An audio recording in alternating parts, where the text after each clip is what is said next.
our channel. Today is Saturday. Actually may pasok tayo kahit Saturday, and even tomorrow, Sunday, ay meron tayong pasok. Wala, it's lunchtime. Tayo ay nag-lunch out muna dahil meron tayong pinaprint. OPL, tinatawag yung OPL is a 1-point lesson. Yes, ano ba ang ating pag-uusapan ngayon sa ating vlog? Well, it's all about Yuki. Yuki or snow.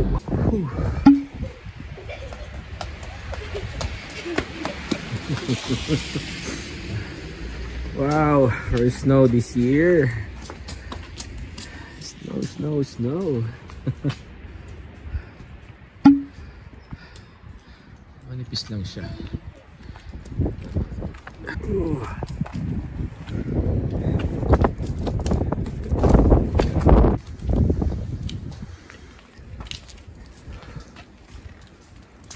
Lamig.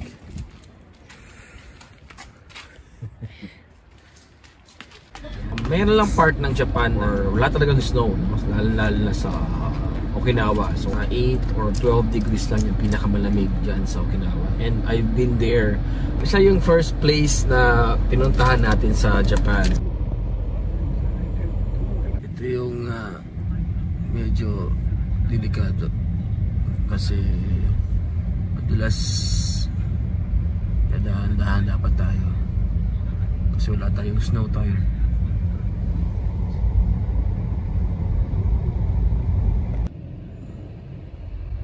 Ano ba yung mga kailangan gawin or mga preparation lalo na sa mga bago dito sa Japan, yung makakarating lang dito sa Japan, so hindi pa naranasan ng snow, hindi pa naranasan ng winter season, mga tips no na gusto natin i-share sa inyo at gusto ibigay.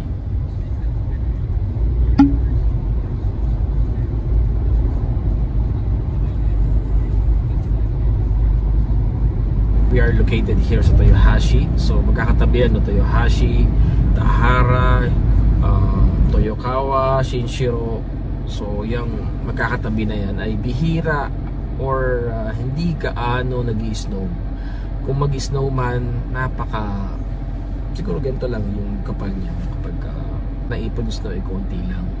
Kasi tayo ay located no, dito sa southern part ng Japan. So it's actually southern part or central part ng Japan ay medyo warm kasi malapit tayo sa Pacific Ocean. So pagka ganito nag-snow dito sa Toyohashi, ibig sabihin yan sa Nagoya o sa ibang part ng like Korea, Obu, yan sa may banda dyan, medyo malakas na yung snow dyan. So may warning na sabi lang dyan na merong heavy snow sa in between na Nagoya and Osaka. So medyo may stop ang daan, pag-block ang daan. Tips natin lalo na sa mga bago ay mag-invest tayo ng mga heat tech na bibili sa Uniqlo. Yan, meron sa Uniqlo yung mga heat tech. Mag-prepare tayo ng at least 4 to 5 o kung lamigin kayo 5-6 no, na bahalo talaga. T-shirt ninyo, then yung long sleeves, yung uniform, o meron kayong uniform, tapos jacket. Pagkat talagang hindi niya kaya, ay meron pa isa pang another balot no, for the jacket. And sometimes meron tayong ginagamit na yung neck warmer. So pwede nating lagay dito sa tenga para natatakpan yung tenga natin. Advice ko din yung gloves pagka sensitive talaga yung kamay. Daliri natin ay minsan pumuputok talaga sa lamig. So akala natin meron tayong sakit sa balat or something, pero hindi yan no. Lalo na pagka first timer kayo dito sa Japan, pagka winter, yung mga gilid ng kuko natin no, parang pumuputok yan. Normal yan pagka winter season dito sa Japan. Lalagay lang ng cream, ng mga hand cream. Pwede tayo mag-invest din ng bonnet. Ang bonnet din bukod sa ulo ay yung utingan din natin natatakpan. So sa mga hindi pa nakakaalam no, meron dito sa Japan na tinatawag na kairo. So ito yung kairo. So ang kairo ay para siya sa kamay no, pwede siya ilagay sa bulsa. Tapos yun ang magwa-warm sa inyong mga kamay. Meron kasi dinidikit na kairo. Nalagyan nila sa damit nila. Iba naman nag-invest din no, nag-invest din tayo na makapal na medyas. dahil sobrang sakit sa paa, lalo na kapag tayo ay naka-encounter ng snow.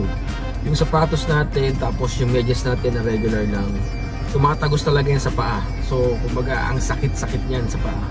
Naranasan ko na yan before sa Nagoya, sa Saitama. Ang winter season kaya ay talagang lapitin ang mga sakit, no, like influenza, corona. We advise na magsuot kayo ng mask, mag-gargle, may alcohol tayong dala para sa mga kamay natin, hugas ng kamay, isa rin yan, napaka-importante yan. I-protect natin yung ating mga katawan. Well, tayo mga Pinoy, medyo matatag tayo sa ganyan. Napansin ko matatag ang mga Pinoy sa flu.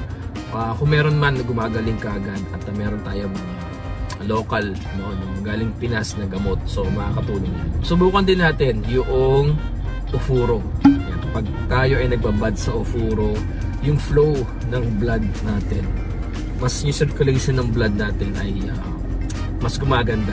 So sa tingin ko, yun yung pwede kong mai-advise sa inyo, sa mga baguhan dito sa Japan. Sa mga luma na siguro narinig niyo na to, and kung gusto niyo mag-share pa ng inyong mga comments or baka additional information, you can share it there sa ating comment section. Diyan nyo ilagay yung inyong mga suggestion, yung inyong mga information about the winter season, at gusto nyo mga pwede pa kayong magbigay ng advice tungkol dito sa winter season ng Japan. Okay, so sa mga hindi pa naka-subscribe sa aming channel, please click the red button dyan sa baba at pati na rin ang bell button para ma-notify kayo sa lahat ng aming mga uploads and updates. Okay, so yun lang po ang ating vlog ngayon. Always remember guys, everything happens for a reason. God is good. Keep on smiling. Sayonara.